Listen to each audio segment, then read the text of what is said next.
Bon après-midi à vous, très chers téléspectateurs, auditeurs, internautes, et bienvenue à cette deuxième édition de la semaine. Médicaments de la rue, le thème avait été évoqué la semaine dernière, malheureusement pas achevé.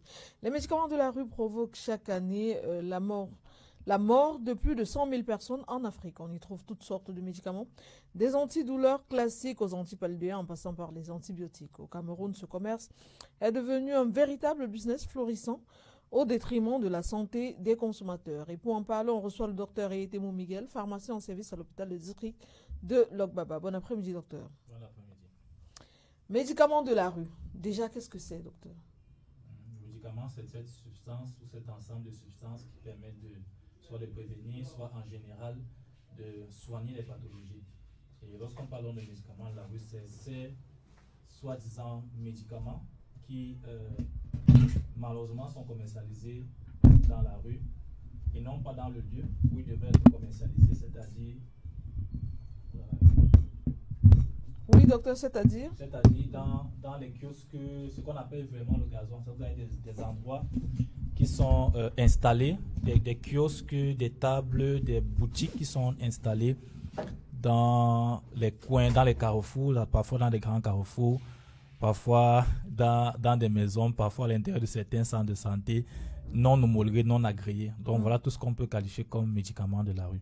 Mais d'où proviennent ces médicaments de la rue, docteur? L'origine ne peut pas être retracée de manière formelle et de manière fiable parce que ça ne suit pas le circuit normal. Le circuit normal, c'est qu'une industrie produit un médicament, les grossistes vont s'approvisionner auprès de l'industrie pour donc faire ce qu'on appelle la distribution sur le plan local. Par exemple, sur le territoire national, on a des grossistes et c'est auprès de ces grossistes que les pharmacies, les officines, les pharmacies des hôpitaux vont aller s'approvisionner.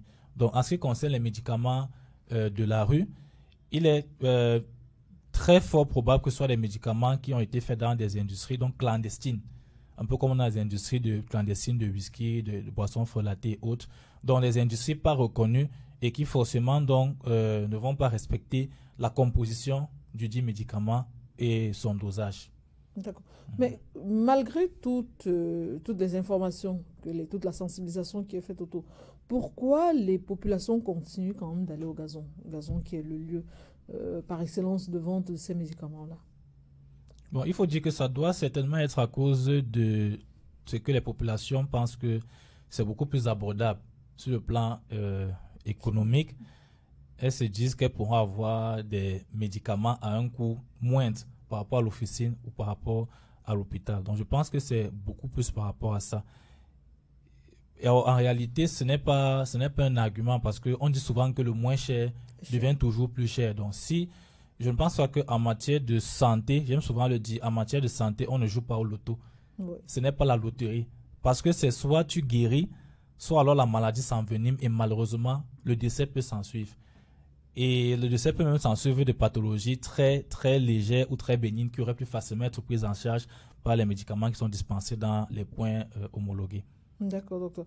On va donner l'instant aux auditeurs, téléspectateurs et même internautes de pouvoir appeler et poser des questions en ce qui concerne les médicaments de la rue. Les codes d'accès sont le 670 54 70 49, le 656 62 22 22. Bien vouloir vous éloigner de votre poste radio ou encore de votre téléviseur ou alors baisser totalement le volume avant d'émettre votre appel. Vous n'avez pas besoin de vous entendre. Maintenant, docteur, dans la rue, tous les jours, on ne peut pas parcourir un kilomètre sans voir au moins 3 personnes qui vendent le baume François. Est-ce que ce baume-là également, je ne sais pas si je vais appeler ça médicament, pourrait également faire partie de cette catégorie, donc faire partie des médicaments de la rue? Ok, déjà pour donner un autre élément par rapport aux raisons de la consommation des médicaments de la rue, en dehors de la raison économique et à la raison, si je vais appeler ça intellectuelle, je vais appeler ça comme ça, c'est l'ignorance en fait. L'ignorance des dangers parce que si vous avez par exemple, on a plein de mets au Cameroun, le Ndolé, le Hérault, tous ces mets-là, mais supposons qu'il y a peut-être un mets qui n'est pas propre à la santé et que vous ne savez pas, vous allez le consommer peut-être en trouvant que c'est bon et tout, mais ça va vous causer du tort. Donc vous le consommez parce que vous pensez que ça ne cause aucun problème. Donc je pense que c'est l'une des raisons fondamentales qui fait en sorte que les populations se tournent parce qu'elles se disent qu'elles peuvent trouver la solution auprès de ces kiosques des médicaments de la rue. Alors qu'en réalité, il y a énormément de dangers liés à la consommation de ces médicaments. C'est pour ça que des émissions comme ça pour sensibiliser les populations sont très importantes sur ces dangers. Parce que je pense que si les populations sont assez sensibilisées, sont conscientes de ces dangers, il y aura quand même un certain frein à aller vers ces médicaments de la rue. Et vous avez bien pris l'exemple du Baume François qui est très populaire aujourd'hui. J'avoue que pour la petite anecdote, j'avais cette vue tellement populaire que j'en ai pris un flacon. Attention, pas pour l'utiliser.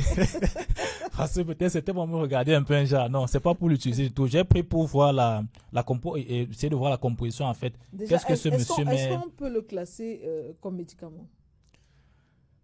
Bon, la définition du médicament qu'on avait apprise de la première année est assez longue, mais l'une des parties de cette définition dit Si c'est... vous permettez, docteur, on va d'abord prendre ce premier auditeur en ligne. Allô?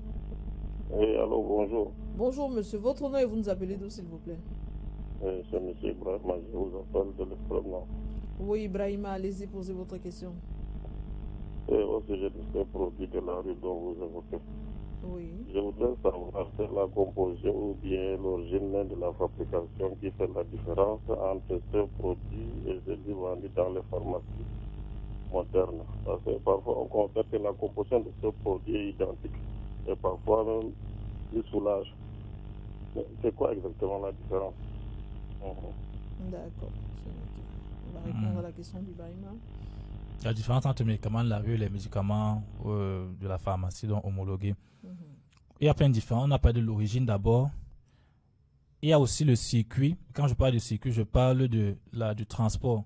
Parce que votre médicament, même les médicaments conventionnels, les médicaments homologués, ça peut perdre son efficacité ou ça peut être dégradé pendant le transport.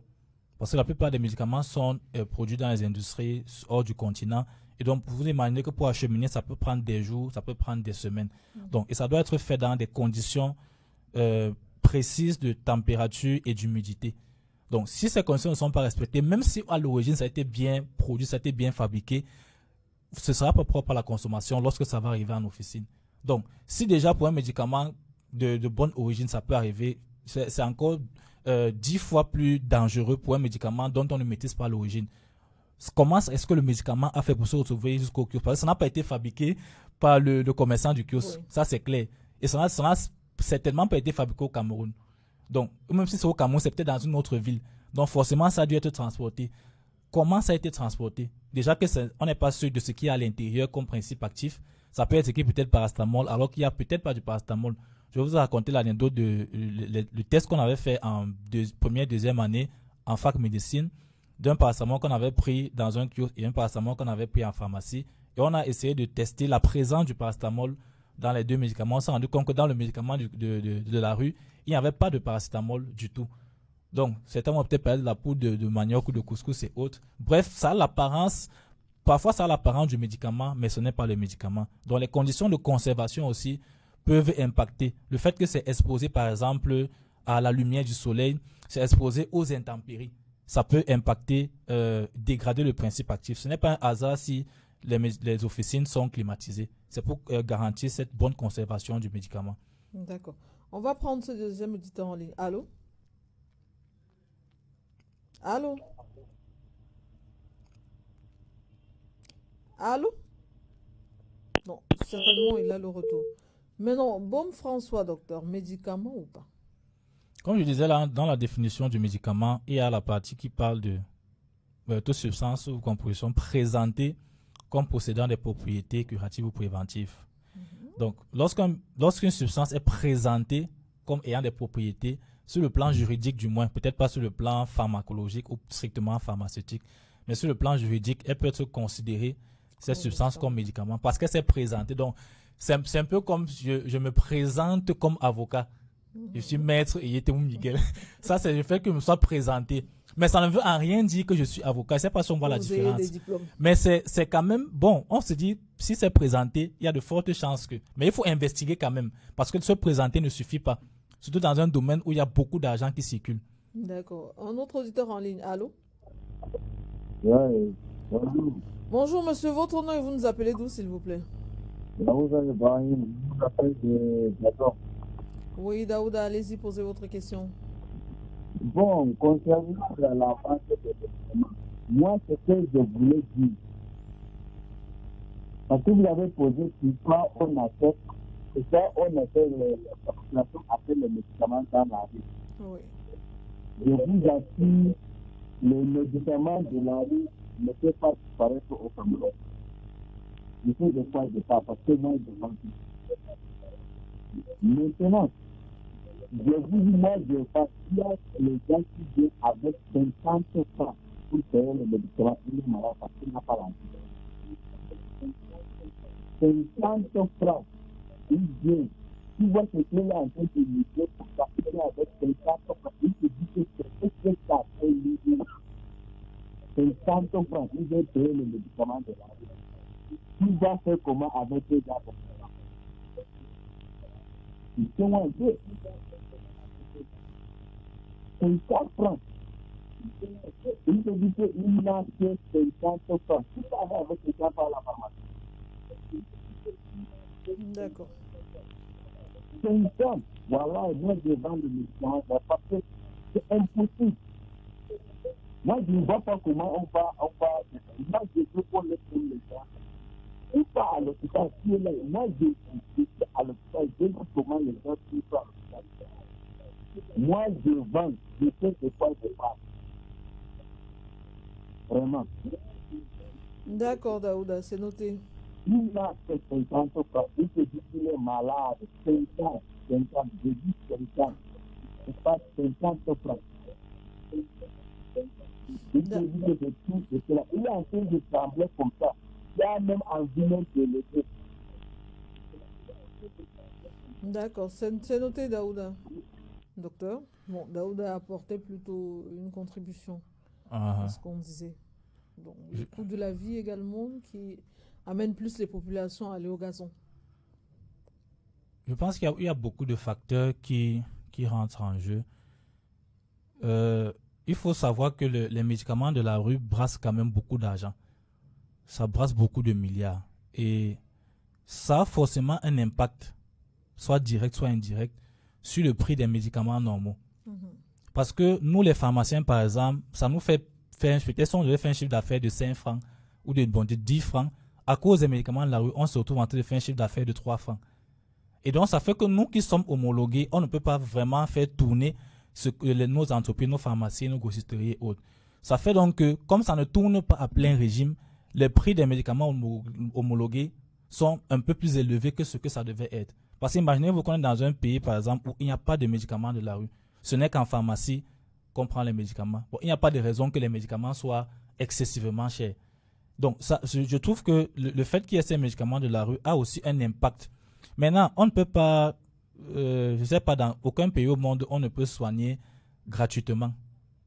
La santé a malheureusement un coût, comme l'alimentation a un coût. Il y a la santé pour tout ce qui existe. Justement, le ministère est en train de vouloir mettre sur pied, et ça c'est une initiative à saluer depuis quelques années, la couverture santé universelle, qui va permettre donc qu'on prenne en charge les patients sans avoir d'abord à verser de l'argent et autres. Donc ça, c'est des projets que le gouvernement est en train de mettre sur pied et qui vont certainement voir le jour. Je crois quand même qu'avec cette mise sur pied-là, les médicaments de la rue aussi prendront un coup. Un coup, Parce oui. que du moment où on sait qu'on va à l'hôpital, on va se faire diagnostiquer.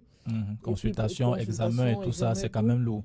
Et aller prendre également des médicaments sans avoir à débourser quelque chose, c'est comme quelqu'un qui est assuré, il n'a pas du mal à aller à l'hôpital. Allô?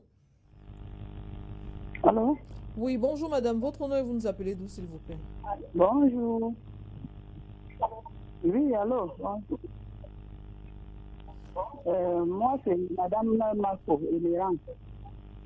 Oui, madame Mafo, allez-y poser votre question. J'appelle depuis en bas. Madame Mafo, éloignez-vous de votre poste récepteur, s'il vous plaît.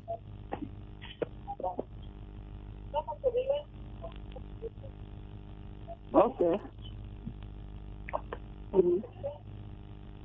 Oui, allez-y, posez votre question, madame Mafo. Oui, je voulais un peu intervenir par rapport aux médicaments.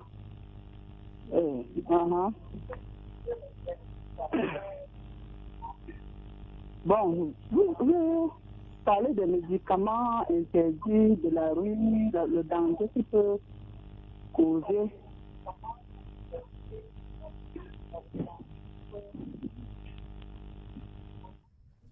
Ok, avant que je n'oublie, je pense que c'est important de rappeler que les pharmaciens, nous sommes des humains. Et il y a plusieurs fois, je me souviens quand je faisais mon stage dans une pharmacie, il y a une dame qui arrivait, elle suffoquait, elle n'arrivait pas à bien respirer. Et le pharmacien a pris la ventoline, il lui a donné, ça l'a soulagée. Et elle est rentrée, il n'y a pas de moyen de payer. Mais sauf que ça ne court pas les rues, docteur. Justement, non, c'est pas que ça ne court pas les rues. Le problème, c'est que la population se dit que si je n'ai rien, autant mieux aller dans le kiosque. Il y a plusieurs fois, parce qu'on sait, docteur, même à l'hôpital, si vous êtes même blessé à un accidenté, s'il n'a pas quelqu'un pour le prendre en charge, donc qui va régler, qui va assurer les infirmières ou les médecins, qu'il va payer les factures, sa prise en charge va traîner ou voire même, elle ne va pas exister. Malheureusement, c'est ce qu'on a dans notre société. Donc, on ne va pas me demander d'avoir 1000 francs et d'aller quand même à l'hôpital. Or qu'avec ces mêmes 1000 francs-là, je serais allé au gazon et on m'aurait même fait une composition de 3 jours. Sauf que de l'autre côté, le drame, c'est que si jamais la personne décède, la famille va se réunir, on va cotiser des centaines de milliers, des millions. C'est le malheur dans notre société. Donc, avant de conclure, docteur, en quelques secondes, le baume François fait-il partie des médicaments de la rue? On n'a pas répondu à cette question. C'est un médicament qui ne se trouve pas en officine dans les pharmacies. C'est un médicament qui ne suit pas le circuit normal. C'est produit par une industrie qui n'est pas homologuée. Et dernièrement, encore le ministre de la Santé passait dans une de vos chaînes concurrentes pour insister sur le fait qu'on n'est pas contre le baume François. On est pour la légalité de tout ce qui est médicament, de tout ce qui est que les populations prennent pour leur santé. Et ce n'est que normal. Et il faisait comprendre que le promoteur du baume François a envoyé un dossier pour homologuer son jus François qui est en cours de traitement par le ministère de la Santé. Mais pourquoi donc envoyer son dossier pour homologuer le jus et ne pas envoyer son dossier pour le baume François? Il y a un problème. Quelle est la raison? De téléchargement également. On espère. Donc c'est à ça qu'on appelle de tous nos voeux. Que ceux qui travaillent, quel que soit le secteur, ce n'est pas seulement le secteur de la santé. Vous ne pouvez pas exercer. Moi, par exemple, je ne peux pas me lever, décider d'exercer dans l'ingénierie. Je n'ai aucune compétence pour ça. Donc, c'est ce que les gens qui font les baumes François, les autres font. On n'a pas de problème personnel avec eux ou avec les initiatives locales qu'il faut encourager, mais ça doit être légal. Et la population doit comprendre qu'on est là pour encourager la légalité, qui va aussi protéger la santé de ces populations-là. D'accord, docteur. Merci encore pour votre disponibilité, docteur Eyetemou. Je vous en prie. Danger des médicaments de la rue, c'était le thème évoqué cet après-midi. Pour en parler, on a reçu le docteur Eyetemou Miguel, pharmacien en service à l'hôpital de district de Lorgbaba. Quant à nous, retrouvons-nous demain pour une autre édition de Quotidien Santé. D'ici à là, portez-vous bien et surtout n'oubliez pas, votre santé reste et demeure votre priorité. Bye bye.